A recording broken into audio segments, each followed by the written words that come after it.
Welcome back, ladies and gentlemen.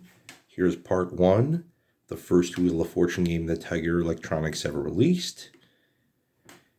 And as I said, how I was going to format it in the prologue, I was going to say how I got it, what the gameplay is, and my personal review about it. So I remember back in 1996 seeing all these bumpers and commercials for Wheel of Fortune game, particularly at the end of several Wheel of Fortune episodes from that year. If you were a Wheel of Fortune fan growing up back in the 90s like I was, you wanted this thing. And I did. So 25 years ago today, December 21st, 1996, I got it while I was at a Christmas party. And I just remember being very, very excited. And so we opened up the packaging and I played it for quite a while. Now, this copy that I have right here is not even the first copy that I got. The copy that I got 25 years ago is pretty much gone. This is really all I have left of it, the packaging layout. One of the packaging layouts. I may have the instruction booklet sitting around somewhere, but apart from that, this is pretty much all that's left. So for gameplay wise, here's the recreation of the screen done by yours truly.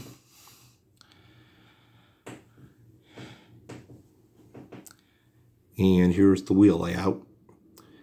So for round one, so throughout the game, you have bankrupt, you have lose a turn, you have free spin. Here's how free spin works. You call a letter, you land on free spin, you call a letter for no money. And upon losing your turn, that's when you use your free spin. Now, the nice thing about free spin in this game is that if you have it, chances are you shouldn't have to worry about hitting bankrupt or lose a turn when you spin. Because I can't think of a time where I would hit bankrupt or lose a turn with a free spin on me. However, they're only good for the round that you obtain them. So if you didn't have to use your free spin in round one, you still have to surrender it before the start of round two. So you would pretty much start with a clean slate when it comes to free spin tokens. Now for round one, $750 is going to be the top dollar value.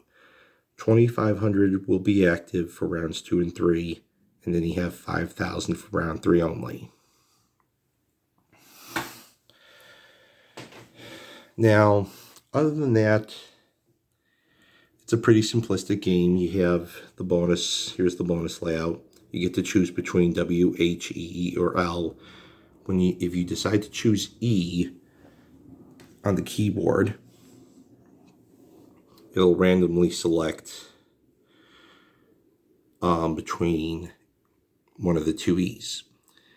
And then the bonus round's value will be indicated by the wheel.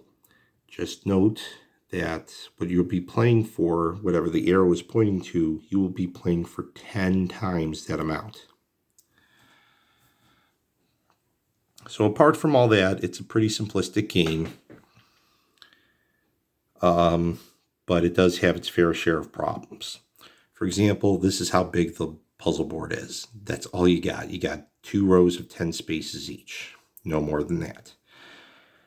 The other thing is, it could use a used letterboard. So if you don't have one, I recommend getting an alternative, like a, just pen and paper or something like that. Now, this is my alternative. I know these pop toys are becoming a really big fad these days. And I was at a GameStop earlier this year, and I was looking through these pop toys, and I noticed one of them had letters on them. And now I'm going to see if, see, you can barely see them, but there's every letter of the alphabet from A to Z. And I said this would be a perfect idea because it can be reusable.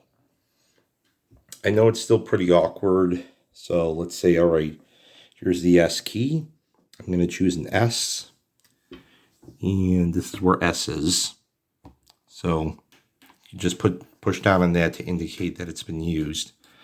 Same thing for R. You have T. And then to reset the use letter board, you just get to do that. And then do the next round.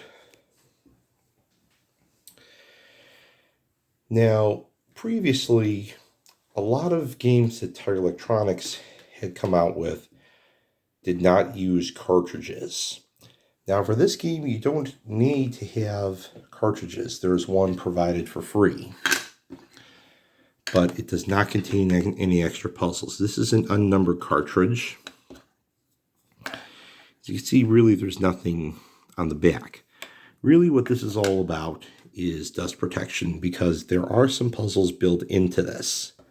However, Tiger Electronics released not one, not two, but 12 expansion cartridges for their Wheel of Fortune game, despite the fact that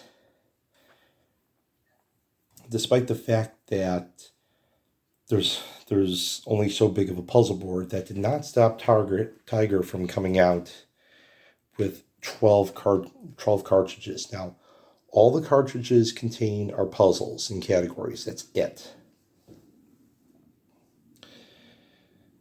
So,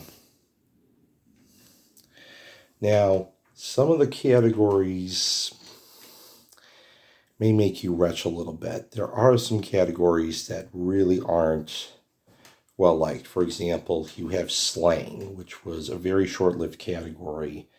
People didn't like that. I didn't like that. There's a lot of incorrect grammar used in those puzzles, which can make natural puzzle solving feel pretty difficult. You expect grammar, you expect puzzle solving to be fluid and natural. Slang doesn't do that. But if you thought that was bad enough, one of the categories that some of these expansion cartridges also use, I know it's number 2, one of the categories is the dreaded mega word. Yep, you want a home adaptation where mega word is the category? Well, this is the game to get, and as far as I know, cartridge 2 is the one to get. So, yeah, it's, when you realize that the category is mega word, it's like you're in for a really nasty ride. If you're able to solve it, good for you. You don't have to worry about using it in a sentence, but there's not going to be any bonuses. It's just like, just get done with the word, move on to the next round. So despite all of its problems, despite all the problems that this Wheel of Fortune game had, it really didn't stop Tiger from selling a whole bunch of units. It's certainly one of their most popular releases that they've ever come out with. In fact, it was so successful that Tiger would release it internationally. The American version was also released, if I'm right, in the United Kingdom as well as Australia. But they also came out with one in France and Germany. So for part 2, I'm going to discuss the French version.